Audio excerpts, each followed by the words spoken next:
Kuzobe kunomcimbi eMdletsheni nge-4 January 2025. Ukubungaza-ke ingoma yakhe uMthandeni. Unendlela yakhe uMthandeni ukwenza izinto. Ngokwethalente lakhe aliphiwa uNkulunkulu, unendlela yokwenza izinto. Ayihlele ngesimo sakhe-ke, uyazi yena ukuthi umsebenzi wakhe uthanda uhambe kanjani. Ubukhona-ke umcimbi obukhona this year, ngicathi nge-6 January 2024. Kodwa lo mcimbi loyo akusona umcimbi mhlawumbe like ngathi official. Bongekho official, bekuwumcimbi nje owahlanganiswa nje wahlanganiswa ngayo. Kodwa lo sekubuka kuyinto ukuthi-ke ihlelo kunesikhathi kwamenywa namaculo abamenywayo, namathikithi adayisa i-general ama-VIP.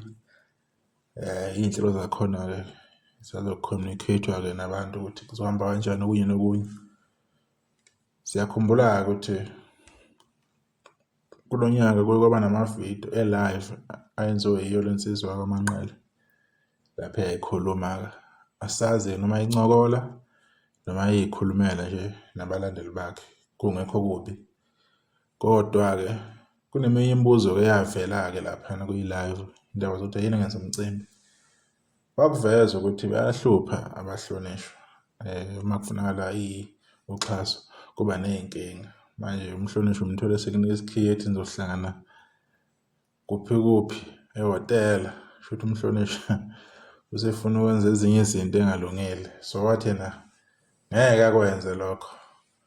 Shuthi lapho-ke wayezama ukuthi abanemicimbi abaney'nhlelo zabo abazenzile ukuthi kube nemicimbi egameni labo maskandi, shuthi benziwa njalo. Yena wayefaka lokho emqondweni wabantu. Okay, imicimbi isiminingi-ke ngaphansi kwegama labaculi ngamaskandi. Omunye wabo wenziwa uKhuzani, i-Spring Picnic All White, kube lo kaBabuthokozani Langa, sekukhona nokwaGatsheni, sekukhona nokwaMzukulu, bekukhona nokwaNdoni nokwaSaliwa. Nalo usu-official-ke shuthi sekuzoba into ehlala yenzeka mhlawumbe imihla nemihla. NoBig Zulu naye ekhaya le Bergville, kunjalo nakhona. Siyabuya nje, kuya-enjoy-a, kuyajatshulwa, kujabulwa nabantu, balethelwa amaciko ahlukahlukene. So-ke manje-ke angisho kabi, angiqhathanisi, angixubi iy'ndaba. Njengoba kade ebekile umfowabo waManqele lokho ayekubekile, angithi wayengayitsheli naye mhlawumbe ukuthi lento uzoyenza noma ey'tshelile. Lokho ayekusho engayitsheli ukuthi mhlawumbe kungaba yinto kanje. Ngoba yena wayethi shuthi amanye amadoda ukuze athole uxhaso kumele ayophula amanyantulo amanye amadoda. Shuthi yena uthini ngaye njengoba naye eseyipart and parcel yokuhlela kwemicimbi. Uyibeka kuphi-ke lapho? Ngoba kwabanye if bekwenza lokhu wayekwenza kuvele ngathi manje into wrong ngandlela thize. Uma sekuyena-ke sithini, naye uhamba kuleyo ndlela leyo, useze wavuma naye bemphula amanyantulo, uyawathatha beyayithatha iy'khiye emayinikwa abahlonishwa. Asazi. So uyabona ukuthi ukukhuluma-ke kuyinto kanjani emhlabeni. Ukhuluma unganakile, ukhuluma ungazi ukuthi into ethize uzohamba ukubona ukubaleka kwayo nanokuthi inesidingo. Kuvele uMthandeni ibingekho into ade imvimbi ukuthi enze something egameni lakhe. Igama lakhe elikhulu, wachivile, ingoma yakhe idlalwa kakhulu last year, iphinde kwaba nenye ingoma yadlalwa kakhulu nakulo nyaka. So sebeyamazi abantu, ungenile online, uphusha ngamandla. So mdala endimeni, kuningi futhi akuzosile kuyo le ndima. Nabantu abamthandayo, kuvele naye into e-right la yenzile. Kodwa kungathi-ke izinto uma yisenziwa abanye abantu ebese njalo ehlala eveza into ethize kuba ngathi kunogcobho njalo uma kungabanye abantu. Uma sekuyena ebese ngathi manje sekuhlukile. Leyo nto leyo ayisebenzi. If into uthi wrong noma kuthiwa isiphethwe uwe, bokwazi leyo nto leyo i-wrong, akungathi kuba sekuwena sekuthi ku-right-ke.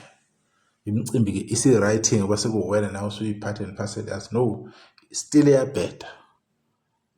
Angithi wena awusho njalo ayingabi right-ke ngoba sekuthanda wena.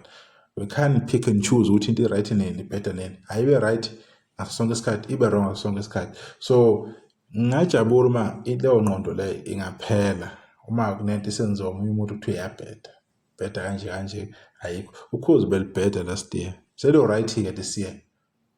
Last year belinyanya kwasani. Banyanya namphathi wesiteshi bemzondo kufa. Kulo nyaka ukhozi luyisithando esikhulu kabi.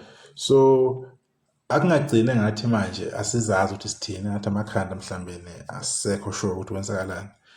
Umcimbi uzoba khona, awube khona, uyadeserve ukuthi benzele abantu bangakubo kade wasebemsupport leminyaka bewa bevuka naye. Nomfana wabo abamthandayo.